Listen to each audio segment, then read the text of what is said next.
Asrafan ini memang lebih diarahkan pada pengetahuan kita, karena nanti beberapa soal, beberapa kasus itu menguji pengetahuan kita terhadap 4 pilar bangsa tersebut, ya. Ada Pancasila, Undang-Undang Dasar 45, Bhinneka Tunggal Ika, dan juga NKRI.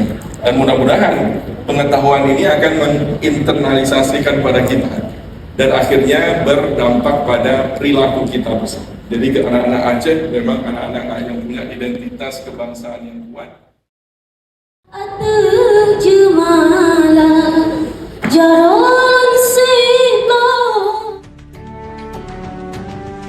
Asas kesetaraan. Asas tertib penyelenggaraan pemerintahan. Bagaimana dengan nasib anak-anaknya yang tetap harus sekolah? Bagaimana dengan dapurnya yang harus tetap